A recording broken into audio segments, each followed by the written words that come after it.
وعازمنا على حسابك ب 3000 ريال. وعازمنا على حسابك ب 3000 ريال. وعزمنا على حسابك ب3000 ريال. وعزمنا على حسابك ب3000 ریال. وعزمنا کا مطلب ہوتا ہے یعنی کہ ہماری دعوت کی گئی ہے ہم سب کی. على حسابك یعنی کہ آپ کے پیسوں پر. على کا مطلب پر ہوتا ہے, حسابک یعنی کہ تمہارے پیسوں پر. ٹھیک ہے. ب3000 ریال. بی جو ہے یہ لازمی لگانا ہے, جیسے کہتے ہیں ب200 ریال, ب1000 ریال, ب100 ریال. ٹھیک ہے نا, یہ با لازمی لگانا ہے آپ نے. ٹھیک ہے, دوبارہ سے سن لیں. وعزمنا على حسابك ب3000 ریال. اس کی ٹرانسلیشن بنے گی ہم نے آپ کے حساب پر یعنی آپ کی رقم پر 3000 ریال کی دعوت کی ہے. ٹھیک ہے, اور وہ سب خوش ہیں کہ 3000 ریال کی جو مطلب کہ دعوت ہے آپ نے کی ہے, اور ہمارے استراحہ کا جو ہے بل بھی پے کر دیا ہے. ٹھیک ہے, یعنی کہ ایسے دوستوں میں سے کوئی ایسا شخص نکل آتا ہے جو آپ کے مطلب کہ ایجار بھی پے کر دے اور آپ کو اتنا مہنگا کھانا بھی کھلا دے, تو یہ سب خوشی کا جو ہے اظہار کر رہے ہیں. دوبارہ سے سن لیں. وعزمنا على حسابك ب3000 ریال. ہم نے آپ کے حساب پر 3000 ریال کی دعوت کی ہے. ٹھیک ہے, امید کرتا ہوں کہ اس جملے کی آپ کو سمجھ آ گئی ہوگی. چلے اب ہم انگلش میں اس کی ٹرانسلیشن کرتے ہیں. We have invited 3000 ریالز on your account. امید کرتا ہوں کہ اس جملے کی سمجھ آ گئی ہوگی. چلے اب ہم آگے بڑھتے ہیں. يا واد ابويا ما سواها. يا واد ابويا ما سواها.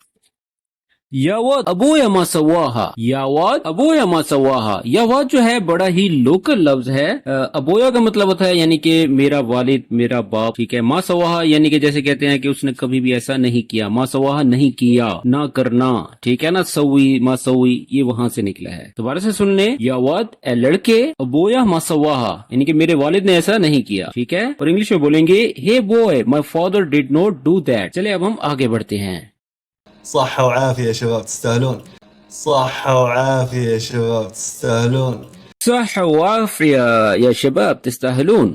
صحة وعافية يا شباب تستاهلون کا مطلب ہے جیسے مثال کے طور پر کسی کو ہم نے دعا دینی ہے. صحة وعافية یعنی کہ صحت اور تندرستی. ٹھیک ہے, اللہ آپ کو صحت دے اور تندرستی دے. اے شباب, یا شباب یعنی کہ اے نوجوانوں. ٹھیک ہے, تستاہلون کا مطلب میں نے آپ کو پچھلی ایپیسوڈز میں بھی بتایا ہے, یعنی کہ آپ اس کے مستحق ہیں, آپ اس کے حقدار ہیں. ٹھیک ہے, جب اس نے کمپلیمنٹ پاس کیا تو اس کے جواب میں آپ کسی کو بھی ایسے کہہ سکتے. اور انگلش میں بولیں گے ہیلتھ اینڈ ویلنس یعنی کہ صحت اور تندرستی. اللہ آپ کو ہیلتھ دے اور ویلنس دے. ٹھیک ہے, تندرستی دے.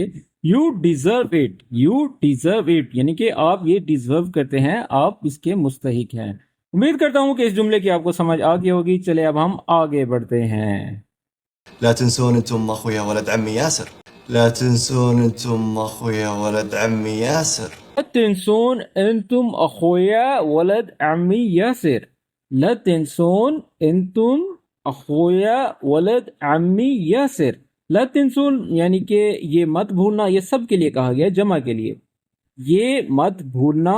انتم یعنی کہ تم سب, اخویا بھائی ہو, کس کے ہو, ولد عمی یاسر یعنی کہ میرے چاچے کے لڑکے یاسر کے. ٹھیک ہے نا, ولد عمی یعنی کہ میرے چاچے کا بیٹا, چاچے کا لڑکا. ٹھیک ہے, یاسر جو ہے اس کے چاچے کے لڑکے کا نام ہے. ٹھیک ہے, اس طرح سے جیسے مثال کے طور پہ کوئی بھی آپ کے چاچے کا لڑکا ہے تو آپ کہیں گے ولد عمی. ٹھیک ہے, اور اس کا نام آگے دیں گے جو بھی آپ کے چاچے کے بیٹے کا نام ہوگا. دوبارہ سے سن لیں. لا تنسون انتم ولد عمی یاسر. دوبارہ سے سن لیں. لا تنسون انتم اخویا ولد عمی یاسر یعنی کہ یہ مت بولنا کہ تم میرے چچا کے لڑکے یاسر کے بھائی ہو. اور انگلش میں بولیں گے don't forget that you are the brother of my uncle's boy Yasir. تو امید کرتا ہوں کہ یہ جملہ آپ کو سمجھ آ گیا ہوگا. تو دوستو آج کے لیے بس اتنا ہی. تو آج کی ویڈیو کس طرح سے لگی مجھے کمنٹ باکس میں ضرور بتایا کریں. تو ملتے ہیں نیکسٹ ویڈیو میں, تب تک کے لیے اپنا خیال رکھیں اور میرے چینل کو سبسکرائب کریں اور مزید دوستوں کے ساتھ یہ ویڈیو شیئر کریں تاکہ وہ بھی بالکل فری آف کاسٹ عربک سیکھ سکیں. تو ملتے ہیں نیکسٹ ویڈیو میں, تب تک کے لیے اللہ حافظ.